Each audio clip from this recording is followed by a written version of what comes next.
Today, what we'll be getting into for trigonometry is learning how to begin to solve trigonometric equations. And to begin with, a lot of this will have a lot to do with the unit circle, inverse trigonometric functions, and putting together lots of things that we have learned so far. So trigonometric equations is what this section is all about. So to begin with, what we're going to look at is just some general steps. If we're going to solve something that involves a sine, cosine, or tangent, we're going to start with that. Typically, these are the kind of a checklist that you go through. You isolate the trig function, if necessary. That's not always necessary, but oftentimes it is. Looking at a unit circle diagram, knowing the quadrants where the solutions are very important. And then you typically write the solution set in set builder notation. Sometimes I ask you to find all solutions. Sometimes I ask you to find solutions on a particular interval and so forth. A couple of things that are kind of real important on this is don't forget about if you're graphing the sine x or the cosine x, remember that the period of the sine and cosine is 2 pi, whereas the period of a basic tangent wave is just pi. So those are pretty important things to recall. So we're going to start pretty simple on these things and then work our way up a little bit. To begin with, on the first particular problem, we're going to find the solution of the trigonometric equation sine x equals 1. And of course, this has a lot to do with the unit circle. So I provided a very small unit circle for you. I put a little bit bigger one at the side for my presentation. One of the things that you want to kind of start with on this is, this is already isolated, so you're really just trying to find angles x where the sine is equal to 1, okay? So one of the things that we're going to do on this is just look on the unit circle and determine where the sine is equal to 1. And that's actually a very easy thing to do. Remember, on a unit circle, the y value is what the sine is. So really this occurs at pi over 2 radians. Okay, that's it. So this thing is not really in a quadrant.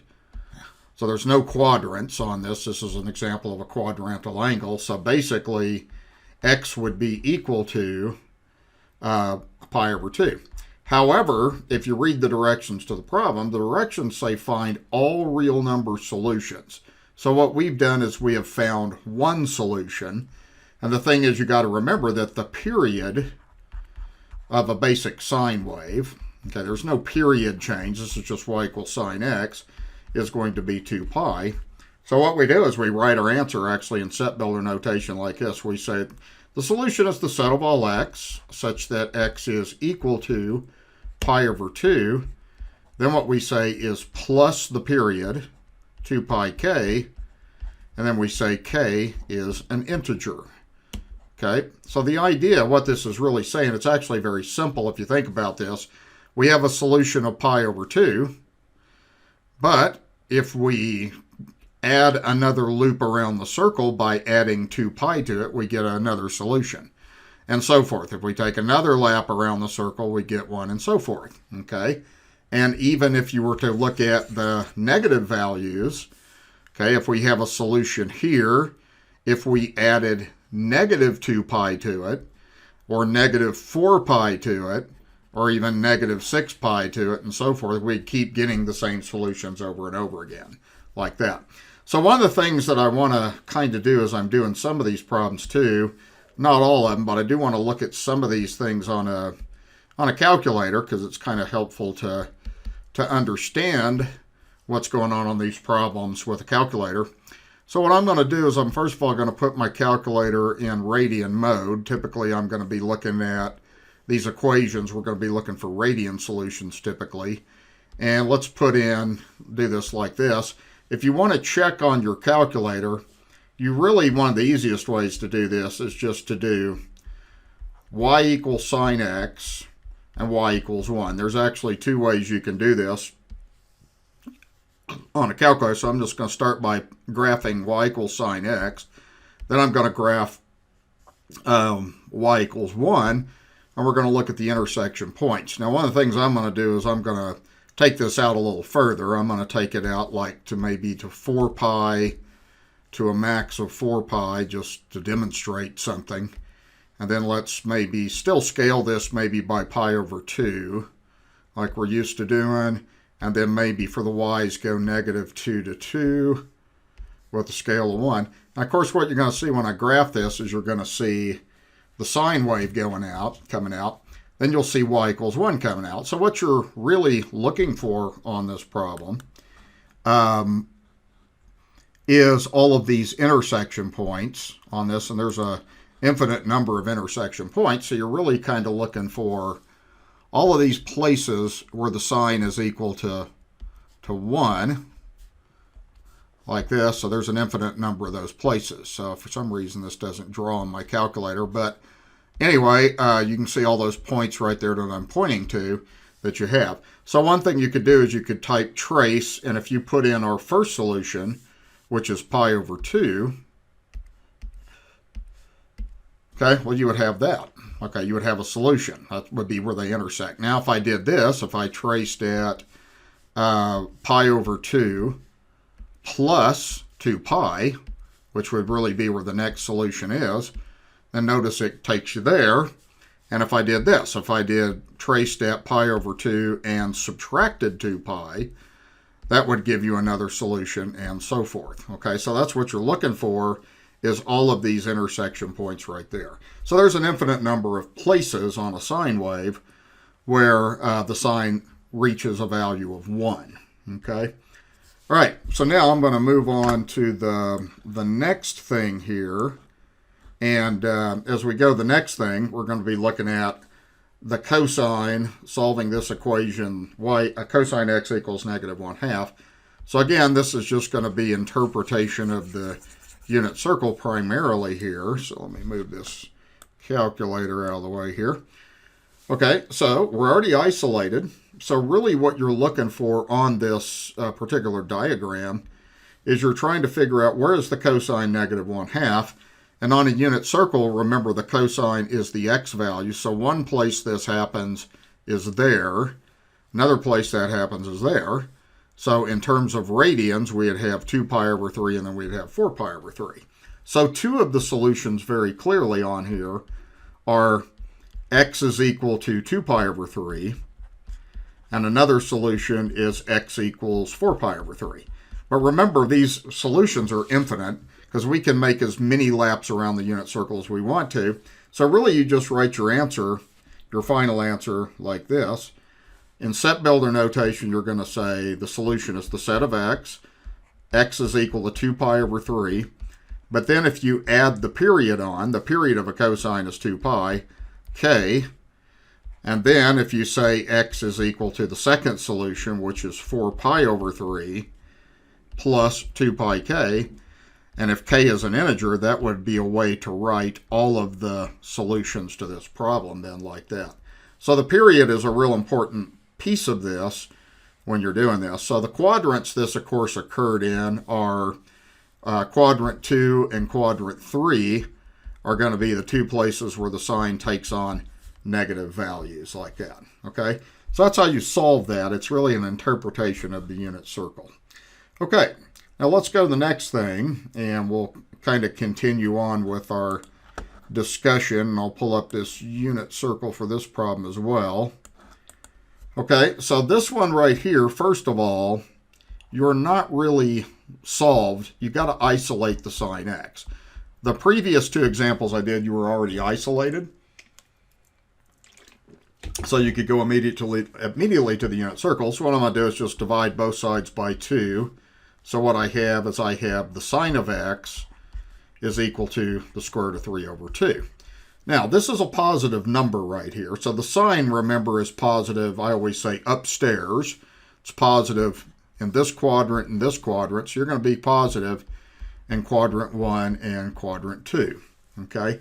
So since the unit circle, the sine is the y value, just identify the two places on the unit circle where the sine takes on a value of square root of 3 over 2.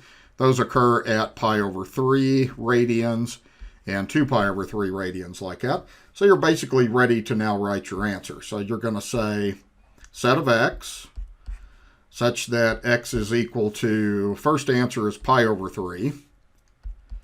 Okay, but then you want to add 2 pi k to that.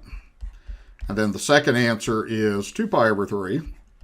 So we say x equals 2 pi over 3 plus 2 pi k, where k is an integer, and then the problem's done. Okay? All right, now I want to do maybe just one more time on this one. I'll do demonstrate a graph for you here. And this is a really helpful thing to learn how to do. And one thing you could do, I'm going to show you 2 ways to actually do this. The first thing is you could just put the left side of the equation in. So let's go ahead and let's put 2 sine x in. And then the right side of the equation, let's just put the square root of 3 in. And then we'll look for where they intersect. Okay, now I'm going to maybe take this window just for the y values up a little bit because we do have an amplitude change on this so we can see this well. So this is the graph of 2 sine x. You can see the amplitude's 2. And then here's the graph of square root of 3. So you have all of these intersection points right here. You have infinite numbers of them. Now really the 2 things that we found were we found pi over 3 and we found 2 pi over 3. So if I traced at pi over 3, like this, that's going to take you to that intersection point. Then if I traced at 2 pi over 3, that's going to take you to this intersection point, okay? And so forth. And then if I added 2 pi to it, I'll do this one more time. If we traced at pi over 3, but if we added another lap around the circle, because the period's 2 pi, then notice it takes you to the next solution and so forth like that. So you have all these infinite solutions.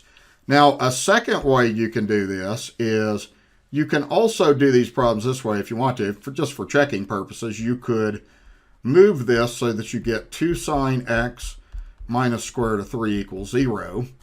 And this is also a good way to do these. So I'm going to clear these off, and I'm just going to do one graph. So I'm going to put in 2 sine of x minus the square root of 3. Like this. Now I'm going to go ahead and graph that. Now this kind of gives us a different way of looking at the problem. Now we're looking at all these places where it's equal to 0, where there's an x-intercept. So basically, if you traced on this, if you traced our first answer, pi over 3, well, notice that it's given that value. And then if I did pi over 3 plus one more period, 2 pi, that would move me over there and so forth. So you can check the answer of the problems this way too if you want to. So that really comes in handy. It really helps you understand trigonometric equations well, I think, if you take the time to check some of them on your calculator. Don't solve them on your calculator. Just use your calculator as a checking and understanding tool, though. Okay, now this next problem, the way you're going to need to solve this one now is you're going to need to isolate the cosine. So we got a little bit of work to do on this problem. So everything that has a cosine in it, I'm going to put together on one side. So this thing and this thing need to be on the left side of the equation. And then these 2 things do not have trig functions in, so we're going to take those to the right side. And you just rearrange this in your head. So I'm going to write down 2 cosine of x, moving this to the other side. I'm subtracting 8 cosine x from both sides, really. Okay, and then I'm going to leave this where it is, so I have 7 radical 2. I'm going to move this to the other side by subtracting, so that's 8 radical 2 like this. These are like terms, so that is 2 cosine of x. This is negative square root of 2, negative 1 square root of 2. Then I can divide both sides by 2. So I get cosine of x equals negative square root of 2 over 2. Okay, like that. All right, so one of the things you want to notice on this is we have a negative answer. So that means the cosine, remember, takes on negative answers in quadrants 2 and quadrants 3. So we're going to go to quadrant 2 and 3, looking at our unit circle to get those 2 answers in. So I'm going to just pull up the unit circle, and we're going to take a look at this now. So what we'll basically have, move this down just a touch here, is look at, in quadrant 2, where it takes on these, the x value takes on this value. So one place is going to be at 3 pi over 4. The other place is going to be at 5 pi over 4. So those are going to make up our two basic solutions. And then we would be ready to just write these out like this. So I'm going to write down, we have two solutions. We have 3 pi over 4, and we have 5 pi over 4. Those would be two solutions on the interval 0 to 2 pi. Okay, now if we write the total answer of the problem, the final answer in set builder notation, again, the period is equal to 2 pi. There's no period change on this problem. That's just cosine of x. So what we're going to say is set of x such that x is equal to 3 pi over 4 plus 2 pi k. And then you're going to say x equals 5 pi over 4 plus 2 pi k, where k is an integer. Okay, like that. Then that'll give us the solution. That'll give us all of the solutions to the problem. Okay. Okay, now let's take a look at this one and maybe check this one on the calculator too. This one's a little bit more complex to put in your calculator, but I think one of the clearest ways probably to do this is let's just do an intersection this time. Just let's put in the left side of the equation in our graphing calculator. I didn't mean it to do that. Okay, so I'm going to put the this part. All right, so I'll put in, let me minimize that thing a little bit there so I can see this on my recording. Okay, so I'm going to put in 10 cosine of x plus 8 times the square root of 2. Okay, and then I'm going to put in the right side, I'm going to put in 8 cosine of x, and then plus 7 times the square root of 2.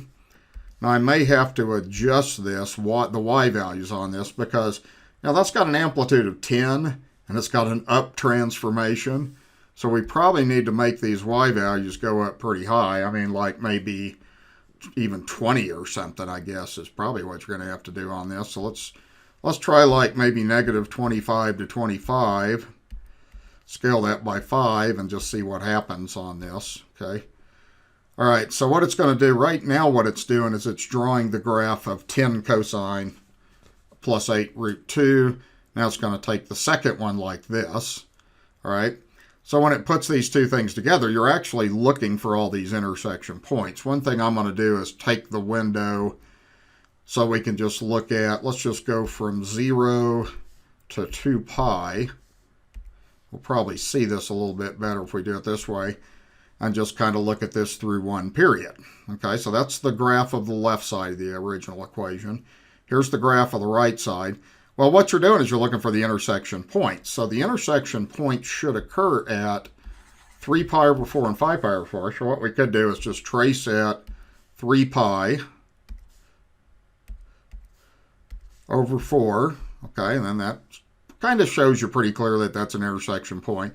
You can even do this. I always think this is so cool to show students. You can go zoom box, and you can draw a little box around the area that you're kind of interested in. Okay, I just kind of go like this, and I just kind of go like this. I just draw a little box around the area that I'm interested in, because I'm interested in the intersection point, like this. And then you draw a little box, press enter, and it'll zoom on that part. So what it's showing is it's showing a part of the left side of the equation, and you're going to see a part of the right side equation come through. Then you'll see that intersection point coming through, I think. Okay, I didn't zoom on that real good, but you're going to have some sort of an intersection point in there then. Okay, so that would be how you can do that and check to see that that's right, like you can on all these equations. Okay, now let's do one with a tangent. Tangent, it's going to be done the same way, except there's a little bit different thing that you have to pay attention to with the period. And the idea on this is going to go like this. So we've got tangent of x plus 1 over square root of 3 is equal to 0. Now I'm going to isolate the tangent, so I've got tangent of x equals negative 1 over root 3 like this. Okay, and we're going to look this up. Now, on a tangent, sometimes you know it has something to do with the square root of 3. So a couple other things you got on this is, and I think I needed to put my negative in there, the tangent takes on negative values at 2 places. It takes on negative values in quadrant 2 and also in quadrant 4. Okay, so we have this, and we need to just look where that is. Now, there's a couple of ways you can do this. Sometimes what I do on tangents a lot of times is I like to look at just like a triangle diagram on this. So I'm going to do this just for something different. So we know that one answer is in quadrant 2. Okay, and since the tangent's y over x, really this would be a y value of negative 1 and an x value of square root of 3. So that would make that a 30-degree reference angle. So that would really line up with this answer right here, 5 pi over 6. Then the other place you have would be in quadrant 4, and you'd have a triangle like this where y would be negative 1, x would be positive square root of 3.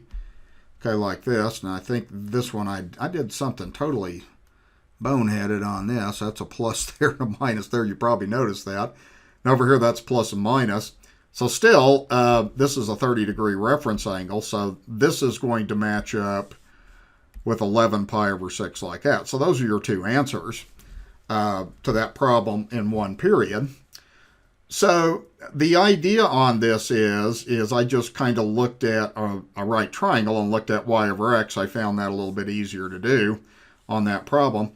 So those are our two answers, or 5 pi over 6 and 11 pi over 6. But the thing about this is, and this is the thing you got to pay attention to on this, is the period of the tangent, just a regular old tangent of x, is equal to pi units. Now, one thing I want you to kind of notice on this, and I want to kind of make this kind of loud and obvious and annoying here, is these things fall on the same line. Okay, if you look at those two solutions right there, they are 180 degrees apart.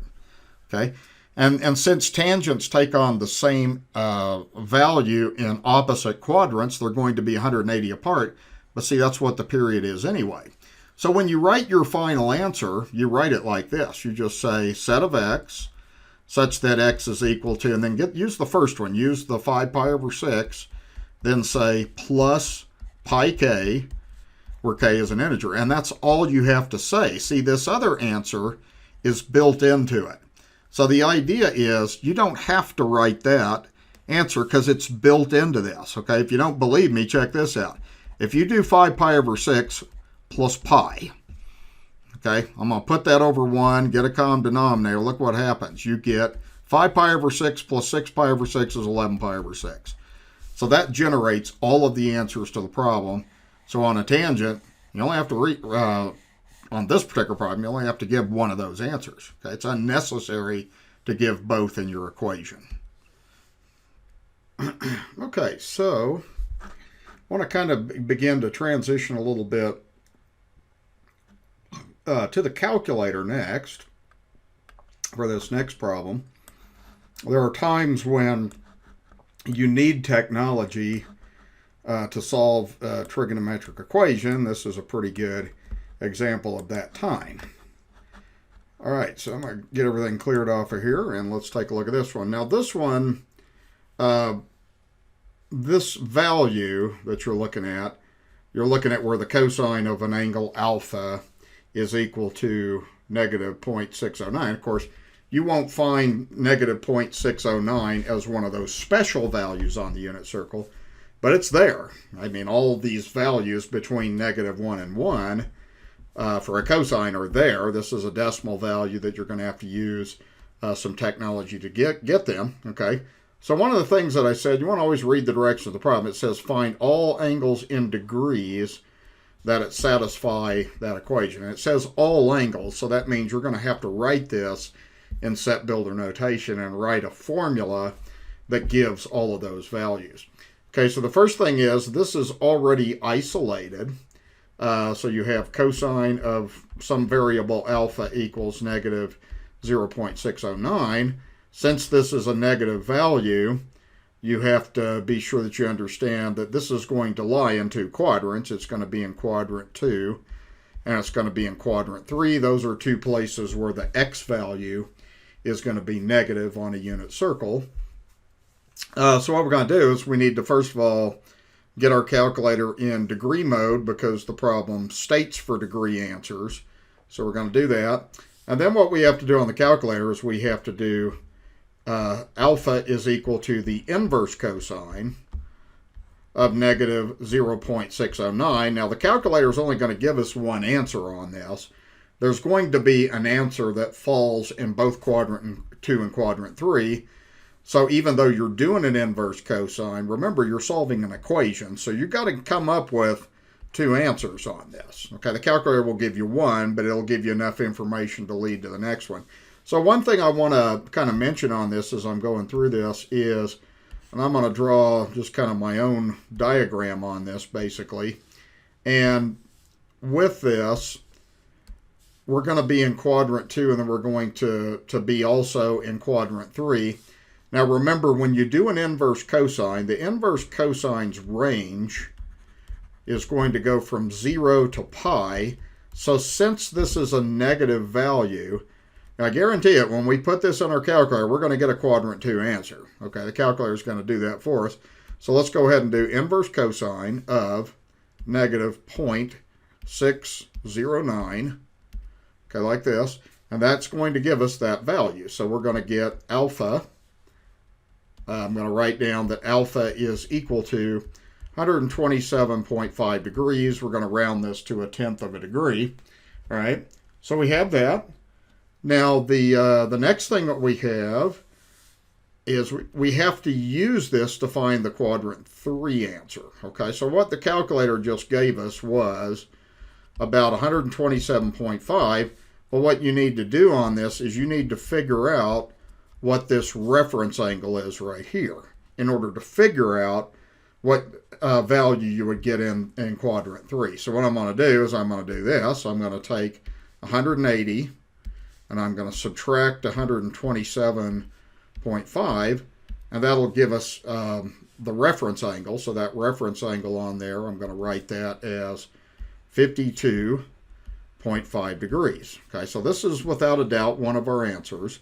Now what we got to do to get the answer that's in this quadrant, okay, we have a quadrant 3 answer. Well, it's going to have a 52.5 degree reference angle also. So what you have to do is you've got to give me this answer there that's in quadrant 3. So you have to do 180 plus the 52.5. All right, so we need to do that to get our second answer. Okay, so that's going to lead us to 232.5 degrees. So those are our two answers to our problem. So if we're going to write this answer in set builder notation, we have to write it like this. We have to say set of alpha. Now alpha is our variable this time, and your variable can be anything. So alpha, then we would say alpha is equal to 127.5. But remember the period. Now we're talking about degrees, so we don't say 2 pi. We say 360 degrees. Okay, so we have to say plus 360 degrees times k. Then we give the second answer, alpha equals 232.5 degrees plus 360 degrees k, where k is an integer. So that's how you have to write the formula for all of those answers, like that. So that's it. Okay, now this one is a good one to just pull out the calculator on and check. So one of the things I'm going to do on this is I'm just going to put in like this. I'm just going to find intersection points. Okay, so I'm going to say let's put in cosine of x for the left side. Let's put in negative 0.609 for the right side. We do want to go back to degree mode because we asked for degree answers. And for the window, I got to change everything to degrees now. So I'm going to go from 0 to 360. Maybe scale by 90, And really, the maximum value of a cosine is 1, so I'm going to go back to putting in -2 to 2 by a scale of 1 for my y-axis like that. Okay, now if I type graph, you're going to see the left side of the equation. Of course, you can tell that's just the cosine wave. Then you're going to see that value coming out. So what you're looking for is these two intersection points right here. So if we traced at 127.5, we're going to be off a little bit because we did round. Okay, so it's off slightly, but you can tell it's lining up with that intersection point. Then we could trace at 232.5 and give that value like this. See, it's supposed to give 0.609. See how this is given 0.6087? That's because we rounded, but that pretty well is going to verify that those are two correct answers to the problem. Then we just keep adding 360 multiples of 360 with either positive or negative whole number values or integer values like that. Okay, so that's how that goes. All right, let's push on. And on this next page, let's see. On this page, you want to look at a few more calculator problems. This is another good example of a problem that you have to do on a calculator. Okay, so when we do this, we have to go, and I'm going to draw a diagram to kind of help you understand what's going on this problem. So I'm going to put a little diagram over here. And, okay, so first of all, the tangent takes on negative values two places. Okay, it takes on values in quadrants 2 and quadrant 4. So we need to see about what our answers are in each quadrant. Now this is totally a calculator problem too, so we're going to get, again, degree answers. So I'm going to go inverse tangent of negative 2.01. Okay, like this, and then that'll give you a value for alpha. Okay, so we're going to have alpha is equal to negative 63.5. I'll just round that off like that. Now, the reason that the calculator gave a negative answer, remember, is when you're dealing with an inverse tangent, the range of the inverse tangent is from negative 90 degrees to 90 degrees. So since it was a negative value, calculator's programmed to give you a negative angle, so it'll fall within that range. Okay, so what we're going to do is we're going to take that negative 63.5, and that's going to be a reference angle, which will lead us to the two answers we have. So what we just found is in this quadrant, we really have a reference angle of 63.5 degrees. Okay, so the way we want to find that angle is we'd have to do this calculation. We'd have to do 360 minus 63.5 to get a positive coterminal angle of that. So I'm going to go ahead and do that like this. Okay, so that's going to give 296.5. And then that will be your quadrant 4 answer. Okay. Then to get your quadrant 2 answer, well, you still do a unit circle diagram, okay, with a special triangle like that. That angle is going to be 180 degrees minus 63.5. So if I do 180 minus 63.5, I'm going to get 116.5. Okay, so that will give us this value, like this then, okay? So the keystrokes on the calculator, basically what you were doing on this is you just had to do inverse tangent of negative 2.01. That leads us to these values. Now the thing is, these two values are 180 degrees apart because remember the period of a tangent is pi radians. The period's 180 degrees. So I want you to notice if I did on my calculator 296.5 minus 116.5, well, see, they're 180 apart. So when you give your answer, all you got to do is give it this way. You just say set of alpha such that alpha is equal to, just give the first one, give 116.5. Do not give 63.5 because that's in the wrong quadrant, okay? And then you got to say plus 180 degrees k, with k being an element of the integer number system, like that. That's your answer to your problem. There's no need to give 296.5 because the 296.5 is built into this equation. That's what you have to understand. Okay, so let's take a few minutes to try to do these next two problems, number 9 and number 10. I'm going to put this on hold for a minute and let you try these two. Okay, so let's see how we did with these. The way I'm going to run through this first one here is I'm going to draw a diagram on this, my own diagram on this. You're going to have to use your calculator. So what you're going to have to do on this is on the calculator, you're just going to do the inverse sine of negative 0.71. Okay, a couple of things I want to have you pay attention to on this now is the sine takes on negative values in quadrant 3 and quadrant 4. So you're going to have to get the quadrant 3 answer and the quadrant 4 answer. Okay, like that. Okay. All right, the calculator, remember the range of an inverse sine is in degrees, is on the interval, and I think this problem I wanted you to give degrees still. Yeah, okay. So we're going to be looking from negative 90 degrees to 90 degrees. So your calculator, since this is negative, it's going to give you this quadrant 4 answer, but it's going to give it to you as a negative angle because it's required to do that. So we're going to do inverse sine of negative 0.71. I want to make sure your calculator is in degree mode. So we got that. Right, so that would be, the first answer would be that alpha is equal to negative 45.2. However, that's really giving you a reference angle. So the way I would like you to do this is just realize that this is really a reference angle of 45.2 degrees.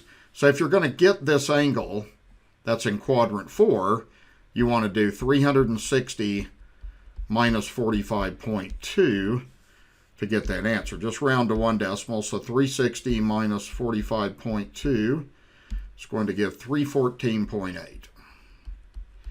Okay, so that would be one of the answers if you rounded that off to the nearest tenth that you would get. Okay, second answer would be, you're looking at your quadrant 3 answer, which would still be a reference angle of 45.2. So now what you would do is 180 degrees, halfway around the circle, added to that 45.2 degree angle. So that would be 225.2 degrees. Okay, so that would be your second answer like that. Okay, and you do need to give the answers on those intervals. Don't want negative answers. I'm really looking for a quadrant 2 and a quadrant 4, quadrant 3 and quadrant 4 answer. So the answer I would like to have seen on this one would be like this basically. Just should write your final answer as set of alpha such that alpha is equal to, the first answer is 225.2 degrees. Then you would say plus 360 degrees K. And then you would say the second answer is alpha is equal to 314.8 degrees plus 360 degrees K, like that. Problem done. Okay. Then I'd close off some of these problems again with graphing calculator work. And the way I'm going to do this one is like this. I'm just going to put in sine of x for the left side. And then I'll put in negative 0.71. Doesn't matter which one goes in y1 and which in y2. So when I graph this, there is your line. So there should be two places where this intersects. You can clearly see your sine wave. And then this is a horizontal line of negative 0.71. So if you want to check your answer, just go trace 225.2. That'll take you right onto that point. Okay, then just type trace and then do 314.8. And then that should verify that answer as well. And then as you go up by 360 or down by integer values of 360, you'll get a formula that gives you all the answers to those. Okay. All right, and let's see. The next problem, you've got a tangent. So again, this one I'm going to draw a diagram on this at the side here. And since we're doing a tangent of a negative, there's two places this occurs. It's going to be quadrant 2. And the other place is quadrant 4. That's where the tangent takes on negative values. So in your calculator, in degree mode, you're just going to go inverse tangent, negative 1.64. So let's go ahead and do that. Second tangent, negative 1.64. And that's going to give you a negative answer. I'll explain why again. That's just because the range of an inverse tangent is programmed to be from negative 90 to 90. That's one of the things that you learned about the inverse tangent. So it's giving you a negative angle, so it will fit in that range. And then what's going on with this is that really is a reference angle. You can think of that as 58.6 degree reference angle. And then you would also have a reference angle in this one like this. So you got to get these two answers like this. First of all, to get your quadrant 2 answer, you should have just done 180 less that angle, that reference angle. So 180 minus 58.6. I'll do that just on the calculator. So 180 minus 58.6 is going to give your quadrant 2 answer, which is 121.4 degrees. So it takes care of that then. Okay, now if you want to get your quadrant 4 answer, okay, you're going to go 360 less the reference angle. So we're going to do 360 less the 58.6.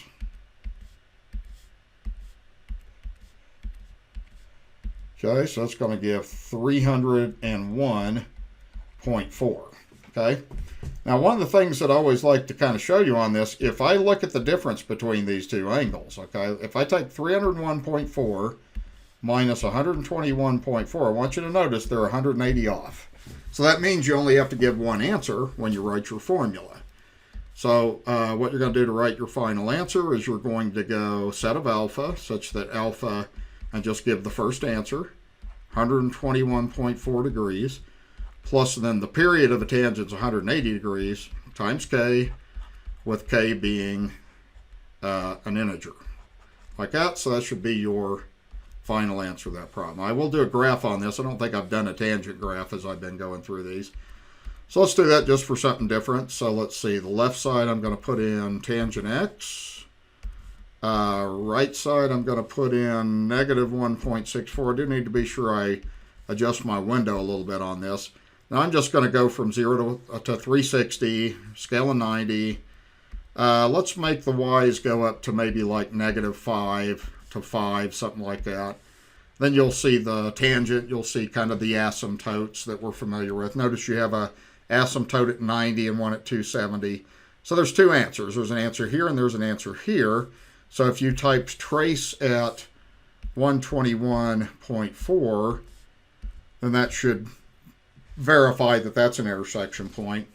And then I want you to notice on this, if I traced at 121.4 plus 180, because the period's 180, that takes you to that next point anyway. I notice that that gives 301.4. So that's, again, the reason why you only have to give one answer on these problems then. Okay, hopefully the calculator helps you make sense out of these problems. I think that's pretty important. Now what I'm going to do next here is we're going to continue to solve a few equations on these. And as we're doing these, we have to use a calculator also. Now you're doing an inverse sine of 4/5. You're looking for where the y value on a unit circle is 4/5. It's there. It's just you got to use technology to find it. It's not one of those special values on the unit circle that I've required you to draw. So this is going to be totally, again, a technology problem. Now the directions say solve on an interval. So this time I want you to give me the answers in radians from 0 to 2 pi. So that since I'm having you solve this on an interval, you don't have to do that k pi, k's an integer stuff. You just give me the answers, okay? So it's always pretty helpful on these problems to just draw a little coordinate system to help you kind of visualize what's going on in the problem. So basically what I see is I see that this is a positive 4/5. Okay, and the sign takes on positive values in quadrant 1 and quadrant 2 upstairs. Okay, so we're actually going to need to just do this on our calculator. We're just going to do the inverse sine of 4/5. Now we need to put this in radians because the calculator is specifying this. So I'm going to go to radian mode like this. That's because of the 2 pi. That's how I know that it's in radians. So what I'm going to do is I'm going to clear all this off, and I'm going to go inverse sine of 4/5 like this, and that'll give a radian answer. And that's actually a quadrant 1 answer, okay? So we've got that as a quadrant 1 answer. So I'm going to draw a picture on this, and it says round to 4 decimal points. So let's use this as 0.9273. Yeah, 9273 like that, okay? So that would be one of the answers, but you also have to give this answer. You got to give the quadrant 2 answer, okay? So basically what we're getting is we're getting the quadrant 1 answer in terms of radians, rounded to 4 decimals, is 0.9273. Now if you want to give me the quadrant 2 answer, you have to do this. And think about this now. Be careful with this. You got to go halfway around the circle, which is pi, minus the reference angle, which is 0.9273. Don't use 180, use pi, because the answer has to be in radians. So I'm just going to go take my pi key minus 0.9273, and then that'll give the other answer. Quadrant 2 answer is going to be 2.2143, like that. Okay? So, now, you don't have to do a formula. You just give me the answer. So typically we give this in set builder notation. We say the answers are 0.9273 and 2.2143. Okay, write it that way. No formula required. You're giving all of the answers that are on this interval C. Okay? All right, now let's check this and see if this is right. So again, we're just going to do, it's just as easy to do this problem like this. On the left side, let's graph sine t. Of course, you have to use sine of x. Let's put in 4/5. For this problem, the amplitude of the sine's 1. We're supposed to be in radians, so we do need to adjust this to 0 to 2 pi. That's the interval that I specified. You can scale by whatever you want to. I'm just going to do pi over 2 as my increment. And then I'm going to go maybe -2 to 2, just so I can see the graph. So when I type graph on this, you're going to see the sine wave. You can see the amplitude is 1, like you know. 4/5 comes out. And then you got to figure out these two intersection points. So our answer should be the intersection point. So this is quadrant 1. That's quadrant 2. This is 3 and 4. Because these things are going quadrant 1, quadrant 2, 3, and 4. So if I type trace and put in 0.9273, that'll verify that. Now see, 4/5 is 0.8. So see, it's off slightly, but we can tell we're right. And then we're going to type trace 2.2143. We put that in, we can tell we're right. Now see, that's almost 0.8. It's because of the rounding. So that's how that goes. Okay? All right. Now, every now and then on these problems, like when you're doing this one, you could tell me the answer to this one automatically, and I would hope you could tell me that, because the idea, you wouldn't have to show any work on your paper, is, if you look, what in the world did I just do? Oh, that's a 3-dimensional graph. I didn't mean to do that. Okay. All right. So let's go like this. 3-dimensional graphs usually you learn a lot about in Calculus 3 if you're going to go that far, and I certainly hope you will. Okay, really on a unit circle, what this means is it would really mean where on the unit circle is x equal to 2. It's never equal to 2 on a unit circle, so this problem has no solution to it. So if you did this like this, even if you didn't see that immediately, your calculator would kind of bail you out. So if you did inverse cosine of 2, you're going to get an error. Okay. Here's another way to look at this problem. So it's undefined. Another way to look at this problem is like this. If you checked it on a calculator, I want to show you what happens, because this is really helpful to understand the geometry behind this. So if we put in cosine of x, then we put 2 in. Well, let me clear that off and put a 2 in. Let me show you what happens. And I'll raise that window a little bit, maybe to -3 to 3, so you can see this good. So here's what happens. If you look at the graph, okay, the cosine comes out, amplitude of 1. Now 2 comes out. So the question is, where do they intersect? They never do intersect. So since they never intersect, there's no solution to this equation. So that's no solution. You can write it in words, or a lot of times when we're solving equations, we just put the empty set, which just means there's no solution. Okay. Okay, so let's move down on this one. We're going to solve this one now on a different interval. So we're going to look at solving this equation on the interval 0 to 360. Okay, so the first thing you got to do with this is this. You have 6 cosine alpha plus 3 equals 0. Okay, and then we're going to isolate the cosine. Okay, so that's what you typically do if needed. Isolate the trig function. So this is going to be 6 cosine alpha equals negative 3.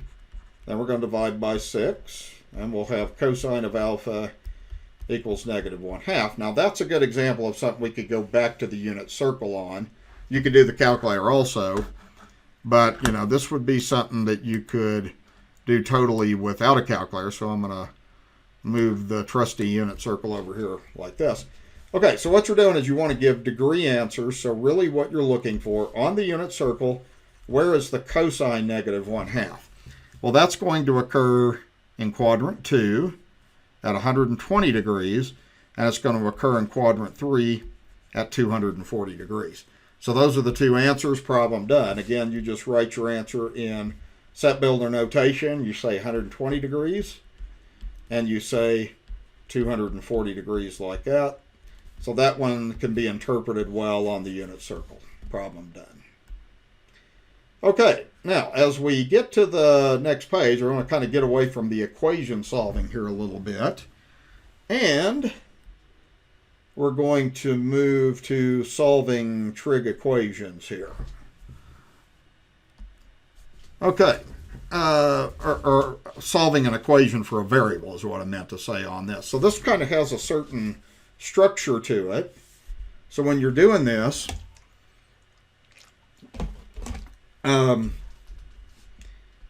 let's see, if I did this, I'm going to solve for x. You have to kind of follow these directions. You have to isolate the trig function. And in this particular problem, the sine x is not isolated. You got to get rid of the 7. Then you're going to use a inverse trig function of both sides. So let's run through how you're going to do this problem. So the step 1 on this problem is going to be, you need to divide both sides by 7 in order to isolate that trig function. So you're going to have y over 7 is equal to sine of x. Okay, now since this is a sine, what you're going to do is you're going to take the inverse sine of both sides of this equation. Okay, like that. Now, the thing that you got to pay attention to on this, and we've talked just a little bit about this, if you take an inverse of a function, then it should just give you back the argument. And you have done this kind of thing throughout your mathematical career and maybe not even been all that aware of it. If you take the inverse of the sine x, you get x. Okay? Think about all the other things you did in your algebraic life. Like, for instance, if you took square root of x, actually the inverse of square rooting is squaring. You get that back. Okay? You've done that. That's a good example. I guess you've done some stuff with logarithms. You've probably also done, hey, you can go all the way back here if you want to. Like if you did x squared equals 9, the inverse of squaring is square rooting. So that gives that value back. You could even look at this like this. Square root of x squared gives the argument back like that. So you've done this frequently, so this just gives an answer. This is x. And then this side right here, you're just going to write it as the inverse sine of y over 7. Okay, so that would be solve for x. We're doing this to kind of lead us up to finding inverses that we're going to do in a few minutes here. So that's the process you go through. Okay, so let's go through some of these, and we're going to start with this one. So we've got y equals 8 cosine of 3x. And the idea with this is you got to start by isolating the trig function. Now, you can't get rid of the 3, but you can get rid of the 8. So we're going to start by dividing both sides by 8. And what that's going to give us then is that'll give us y over 8 equals, and then we'll have a little gap there. Then we'll have the cosine of 3x. That 3x is inseparable from the cosine. It's the argument, so you can't divide by 3 to get rid of that. I see students do that a lot, okay? Don't ever do this. Oh, please, never, ever, ever do that. That is way wrong. That's a big no-no. Don't want to see that. Okay, so here's what you do instead. What you do is you take the inverse cosine of both sides of this equation, okay, like this. All right, now you're going to write the left side, you just write as inverse cosine of y over 8. And then the right side's just going to be 3x. Okay, now you can divide by 3 to get rid of x. Okay, now I think it's better, personally, instead of dividing by 3, you know that dividing by 3 is the same as multiplying by 1/3. So I think it's a little cleaner on this problem if you just multiply both sides by 1/3. Then that way that'll give x isolated. So you'll have the nicest way to write this answer is like this: 1/3 cosine, inverse cosine of y over 8. That's the way I'd like to see that written. Now, it's not that it's wrong. I mean, I see students do this a lot. It's not wrong to say on this problem x is equal to inverse cosine of y over 8 all over 3. It's just my answer looks better. It doesn't matter. It's just a good habit to develop. A lot of times students are so used to dividing by a number to solve an equation, they forget that it's the same thing as multiplying by a reciprocal of that number. Okay? All right. So I will have you do just this one problem here. This problem right here is a real simple one. And we're trying to do this to lead up to things that are a little more advanced. Okay, so let's go through and see if you got this okay. Now, this one right here, the cosine is really already isolated. Now, one thing that I certainly hope you didn't do is, what in the world did I just do there? Sometimes, stop that crap. Okay, how's all this crap coming up? Okay, well, anyway, don't do this. You've got, you cannot subtract 12 from both sides. I mean, that again is, that x plus 12 is married to that cosine. I mean, they are madly in love and they are inseparable. You can't do anything with that argument. Cosine and x plus 12 are inseparable. However, what you can do is you can do the inverse cosine of both sides like this. And we're going to have inverse cosine of y is equal to x plus 12, okay, because that undoes that and gives you the argument like we learned. Now you can subtract 12 from both sides, and you can do this in your head if you want to. You just got x is equal to, I think it's better to write it as negative 12 plus the inverse cosine of y. I also think it's good to have that y in a set of parentheses. It's not required, but it's a good habit to develop. So it's a little better to write the answer the way I did than this way. A lot of times I'll see students write the answer this way. And if you write this way, it's really correct technically. But a lot of times if you write this way, you think the 12 is a part of the argument. It isn't. Okay. Now, if you wrote it this way, you are wrong. Okay. So it's got to be, this is the best way is to write that like that. Okay. So now, we're going to go through, and to finish this up, we're going to learn how to find an inverse of a trig function. Okay, and so given a function that's got a trig, one of the trig functions in it, we're going to follow these directions. When we find an inverse, you did this kind of thing in college algebra. I'm just going to do an example of something maybe you did in college algebra. So let's say, for instance, you had f of x equals, and let's make it real simple. Let's just say you had something like x squared plus 2, okay, like a quadratic function with up to transformation. If you wanted to find the inverse that we notate f inverse, like in a pre-calculus college algebra class, you would have learned to do this. You had to make sure it's a one-to-one function. This is not a one-to-one function, so that's a bad example. I don't want to overcomplicate this right now. So let's make this f of x equals x to the third plus 1 and do that. Okay, that is one-to-one. We'll talk a little bit about one-to-one functions and what they mean in just a minute. Basically, the graph of this would pass the horizontal line test, so it's one-to-one. However, a quadratic would not, so it's not one-to-one. So this has an inverse. So we would say y equals x to the third plus 1. Okay, we make sure it's one-to-one. Then we interchange the variable. This is step 2. So we say x is equal to y to the third plus 1. And then we solve for y. So we would have x minus 1 equals y to the third. Then we could take the cube root of both sides. So you would get y is equal to the cube root of x minus 1. So we would say f inverse of x is equal to the cube root of x minus 1. Now we don't put the plus or minus because that's an odd root. It's not necessary on an odd root. Okay, so that's how you do that. Now you're going to do a very similar thing when you're dealing with trig functions. Now typically, step 1 I kind of do for you. On this. One thing I do want to point out on this, and I want to show you kind of what I did when I made up this problem. Come on, there you go. Get on their calculator. Okay, so if I put in, I'm going to take off these functions. Let's just put in 5 sine of 3x, and let's kind of talk about what we know about the graph of that. Of course, it's got an amplitude of 5. It does have a period of 2 pi over 3. So I'm going to just look at this. I'm going to go ahead and graph this from 0 to 2 pi over 3. Or actually, I'm going to do this, okay, because I want to show you this.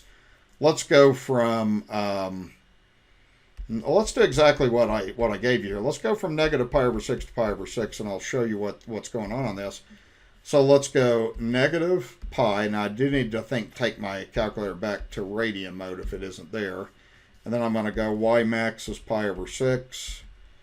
It doesn't matter what we scale by. Who cares? Let's just scale by 0.2 or something like that. And it's irrelevant to what I'm trying to show you. And then let's go maybe negative 6 to 6 to figure in that amplitude. And we're in radian mode, so we're good. Okay, now if I graph this, I want you to see that this is a one-to-one function. Okay, so what happens on one-to-one functions is basically, if you look at a one-to-one function, what's kind of special about one-to-one functions is that they would pass that horizontal line test like this. So if you went through and took, okay, so I paused this for a minute because I can take a screenshot. One of the things I wanted to show you on this is, okay, what I graphed is like this is pi over 6. This is negative pi over 6. So I took the time when I created this problem to figure out how it's one-to-one. I defined it so it's one-to-one. So the idea with a one-to-one function is every y value has exactly one x value. So you're going to find that it always passes the horizontal line test. So I just wanted to show that to you. Generally, I'm going to have these problems kind of set up that way for the most part. Okay, so that's how that goes. So what we're going to do is we're going to find the graph of the inverse. I do want to graph the inverse on this too because I want to remind you of the symmetry on these things too. So the very first thing we're going to go ahead and do on this is we're going to figure out the domain and the range that we've done here before we do the inverse. Now the domain, if you look at this screenshot snippet I did, is going from negative pi over 6 to pi over 6. And I gave that to you. So we're just going to say negative pi over 6 to pi over 6 is the domain. Okay. Now the range would be the y values from here to here. That's really defined by the amplitude. This particular function does not have any vertical translations. So that means that the range is going to go from negative 5 to 5, like that. Okay, so what we've got on this again is we defined this from negative pi over 6 to pi over 6. And then because of the amplitude, we're going from negative 5 to 5 on the graph like that. Okay, now what that tells us is, since we're going to flip-flop things, the domain of the function changes into the range of the inverse. So the range of the inverse is going to be negative pi over 6 to pi over 6. Okay, then the range of the function is going to translate into the domain. That's because we flipped the variables, so the domain of the function becomes the range of the inverse, and the range of the function becomes the domain. Okay, like that.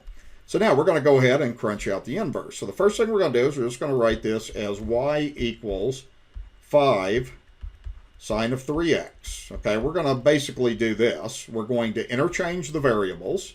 So we're going to write this as x equals 5 times the sine of 3y. Okay, so we got that. Now we're going to solve this equation for y. So the first thing we've got to do is we need to get rid of the 5. We've got to isolate the trig function. So we're going to have x over 5 is equal to sine of 3y. Okay, now to solve this for y, we got to take the inverse sine of both sides. So we're going to do the inverse sine of both sides of this equation. Okay, so we're going to do the inverse sine of the left side. Then we're going to do the inverse sine of the right side. Oh, that's not what I meant to do.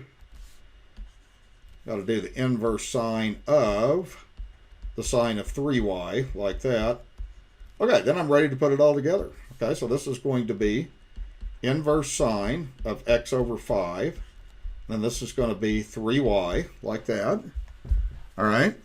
Then what we're going to do is divide both sides by 3. I think it's preferable, however, to go through and multiply both sides by a third. I think you get a little bit of a cleaner answer if you do it that way. So then what we would have is we've isolated y, so we have y equals 1/3 inverse sine of x over 5. So we would write our final answer as f inverse of x is equal to 1/3 inverse sine of x over 5. Like that. So that is our final answer to the problem right there. We've got everything solved. Now what I want to do is I want to close off this problem by graphing that inverse, because I want to see if you basically remember something on this. So I'm going to go to y2. I'm going to keep the original graph in. I'm going to go 1/3. Notice I'm doing that in parentheses because you want that to be converted to a decimal. Then we're going to go inverse sine of x over 5. And we're going to graph that. And I may have to adjust the window a little bit. Let's go ahead and put this in here. And let's see what we got going on here. It'll take it a minute on this one. I got to make sure I got this put in here. So let me pause this for a second. Yeah, okay. One thing I wanted to show you on this is we need to, if we're going to get the graph of both of these things to come out, the domain of the inverse is -5 to 5. So what I'm going to do is I'm going to change the window -5 to 5 so that we can get that in. And then the range, I think we're big enough on the range on that, -5 over 5. And let me try to do that. I just want to make sure I got everything in there good. Okay. So let's see. There is that. Okay, now here comes the inverse. You can't really see it very good on this problem. It's because of the domain and range. But those things should be okay once we get everything put in, get the windows. Okay, so I was fooling around with the graph a little bit there. What I did on this, it's hard to really see this well, but I took everything off. I just graphed the inverse, and I went ahead and readjusted the domain and the range of the inverse, so I wanted to show you kind of how that goes. So that's the graph of the inverse. If you went through and graphed these things, it's kind of hard to get a scale where you'll see this well. Then they would be symmetrical about y equals x. Okay, so one of the things you would have learned in college algebra is how inverses are symmetrical about y equals x. Okay, so let's move on to the next thing then on that. So we did find that our answer again was 1/3 inverse sine x over 5. I just want to remind that you could also write that as, you can write it in this notation too. You could say f inverse is 1/3. You can say arc sine of x over 5 also. So you can write that either way. Okay, so let's go to this last page here, and let's do a couple others here to basically wrap this up then. Okay, so I'm going to do an inverse on a tangent. And this goes like this. First thing we're going to do is we're going to kind of look at the domain. It looks like I already gave you the domain. Okay, and I'll go to the graphing calculator and explain why I did that in just a minute. So we're going to say that the domain of the function I gave to you as negative 1/2, comma 1/2 with brackets. Okay, like that. Now this tangent, if we're going to look at this tangent, you've got really y equals 5 plus tangent of pi x. Tangents, you know, we know that they have this structure. The range of a tangent is infinite, so the range of this would be negative infinity to infinity. Okay, so that means before we even consider this, that the domain of the function is going to translate to the range of the inverse. So the range of the inverse is going to go negative 1/2 to 1/2, and then the range of the function is going to become the domain. So it's going to be negative infinity to infinity like that. So on the graphing calculator, let me just kind of set up, let's look at what this tangent graph looks like. And so what I'm going to do with this, I'm going to erase what I had from the last problem, make a few adjustments. So I'm just going to put in 5 plus tangent of pi x. Now this does have a vertical translation up 5. The period is actually going to be 1 on this. And one of the things I want you to remember is the period of a tangent is pi over b. B is that, so we're going to have a period of 1. Okay, so that has something to do with why I figured out the range, the domain the way I did. I wanted this to be a 1-to-1 function, so I'm going to go negative 0.5 to 0.5 like this. Okay, and I'm going to scale that. No, it doesn't matter. Let's say 0.1, I guess, like that. And then for the y minimums, well, we do have an up 5 transformation, so let's go all the way down to negative 10, up 10 by a scale of 1. Let's type graph, and then you'll have your tangent wave on that. Okay, so one of the things you can see on this is a 1-to-1 function. Okay, I want to pause this for a minute. Okay, so I want to do a screenshot. You can see it's a 1-to-1 function. I just like to kind of label a couple of things, so I'm going to do a quick screenshot. Man, isn't technology just amazing? As a teacher, what you can do, gosh. I'm having so much fun with this stuff.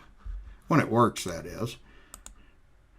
And when it doesn't work, I'm careful to not try to cuss because I don't want to be a bad influence on my children. Okay.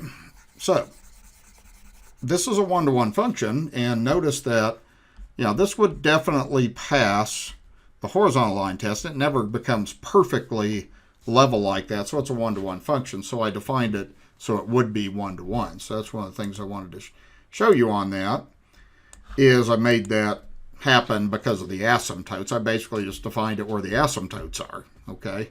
So you basically had 1/2 there, and then negative 1/2 there, and then technically if you went through and did all the things that we learned about with tangent graph, you would find that this graph is undefined at negative 1/2 and 1/2.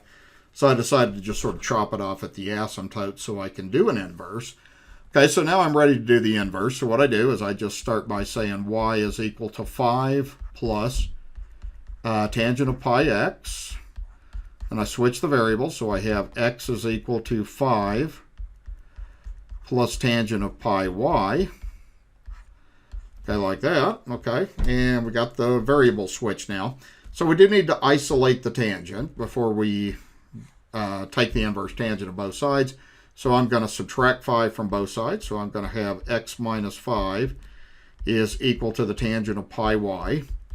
Then I'm going to be ready now to take the inverse tangent of both sides. So I'm going to do the inverse tangent of the left side, and I'm going to do the inverse tangent of the right side. Okay, like I've been doing. So do that inverse tangent, do the inverse tangent of the tangent of pi y, and what you're going to end up with then is left side is going to be inverse tangent of x minus 5. This is just going to give the argument, pi y, like we've learned. And then the best way to do on this is either divide or multiply by 1 over pi. It doesn't matter which one you do. I like to get students in the habit of doing it this way, though, because that's the way you tend to see answers written this way more often. So the inverse is going to be 1 over pi times the inverse tangent of x minus 5. You could also write that as the inverse tangent of, you could write it this way too if you want to. You could say like arctangent x minus 5, and you could also say the whole thing over pi if you want to. So it's up to you how you write that. I kind of generally write it that way. So that would be what the inverse tangent is then. Okay. All right, and that'll pretty well wrap us up here. I'm going to pause this for a second and maybe play around with a little bit of graphing that inverse tangent and just kind of show you how that goes. Yeah, okay, so here's the graph of the inverse right there, okay? I guess one of the things, it's a little hard to show this because you're making something one-to-one, but if you graphed y equals x, you would find that these two graphs are symmetrical about that, so you can kind of, if you superimpose these on top of each other, you would see that symmetry pretty nicely. Okay, so that will be the end of our discussion of these things. So have a good day. I hope this helped everybody to learn their trigonometry. All right, take care.